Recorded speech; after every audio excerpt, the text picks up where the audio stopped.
Organ. তো elementary যে ক্যানালটা থাকে যেখানে কি করছে যে ফুড কি করছে যে মাউথ টু অ্যানাল ক্যানাল পর্যন্ত ট্রাভেল করছে তাকে আমরা কি বলছি এলিমেন্টারি ক্যানাল বলছি। এখানে লেন্থ যেটা থাকছে সেটা হচ্ছে যে 800 থেকে 900 সেমি। এখানে যে আমাদের ক্যাডাভার পেশেন্ট মানে যখন পেশেন্টের হচ্ছে যে কি ডেথ পেশেন্টের ক্ষেত্রে তখন আমরা কি করবো মাসাল রিল্যাক্সেশন থাকে তখন আমরা কি করবো যে আমরা হচ্ছে যে কি সেই যার হচ্ছে যে কি আমাদের এই অর্গানটাগুলো কি হবে যে লেন্থ ইনক্রিজ হবে। দেন যে অ্যাক্সেসরি অর্গান এখানে কি করবে যেটা ডাইজেস্টিভ সিস্টেমে হেল্প করবে যেমন হচ্ছে টিথ আমাদের যে তার চাওয়াতে শেষ করছে যেমন স্যালিভারি গ্ল্যান্ড কি করছে যে স্যালিভা সিক্রেট করছে।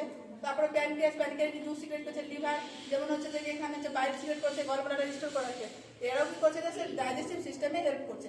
এবার যখন এখানে যেগুলো লিখেছি সেটা হচ্ছে এলিমেন্টারি ক্যানাল যেমন হচ্ছে কি কি আসছে যে ফার্স্ট মাউথ আসছে দেন হচ্ছে ইসোফেগাস আসছে দেন হচ্ছে স্টোমাক আসছে স্টোমাক পর আসছে যে স্মল ইন্টেস্টাইন।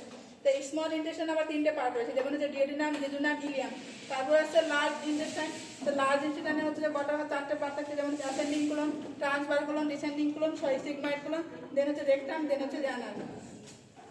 এবার হচ্ছে জিআই সিস্টেমে স্পিনেক্টার এখানে হচ্ছে 6টা স্পিনেক্টার পাওয়া যায় যেমন হচ্ছে cardiac sphincter pyloric sphincter Glisson sphincter ileocaecal sphincter internal anal sphincter আর এক্সটার্নাল অ্যানাল স্পিনেক্টার এখানে আমরা পাই।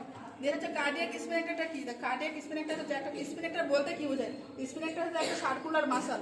এখানে কি করছে যে যে স্পিনেক্টার কার্ডিয়াক স্পিনেক্টার কোথায় উপস্থিত থাকছে যে lower part of the oesophagus আর স্টার্টিং পয়েন্ট অফ দ্য স্টোমাকে কি থাকছে যে কার্ডিয়াক স্পিনেক্টার থাকছে। যে কার্ডিয়াক স্পিনেক্টারটা কি করছে যে এটা ব্যাক ফ্লো করছে ব্যাক ফ্লো হতে প্রিভেন্ট করছে কারণ যে স্টোমাক থেকে যে ফুডগুলো রয়েছে সেটা কি করছে ব্যাক ফ্লো আসতে কি করছে বাধা দিচ্ছে। কোন স্পিনেক্টার কার্ডিয়াক স্পিনেক্টার। এবং আমরা দেখি যে বাচ্চাদের ক্ষেত্রে যেমন দেখি যে বিশেষ করে 1 বছর বয়স পর্যন্ত কি জানি যে পুরো ম্যাচিওর হয় না ফুললি কি করা হয় যে ম্যাচিওর হয় না বলে কি হয় বাচ্চারা কি করে খাওয়ার পর বমি করে। সেজন্য আমরা সেই বমিটাকে প্রিভেন্ট করার জন্য আমরা কি করি মাকে যে বার্পিং করতে বলি যে খাওয়ার পর কি করতে হবে বাচ্চাকে বারবার ঢেকুর করতে হবে আমরা মাকে অ্যাডভাইস দিই।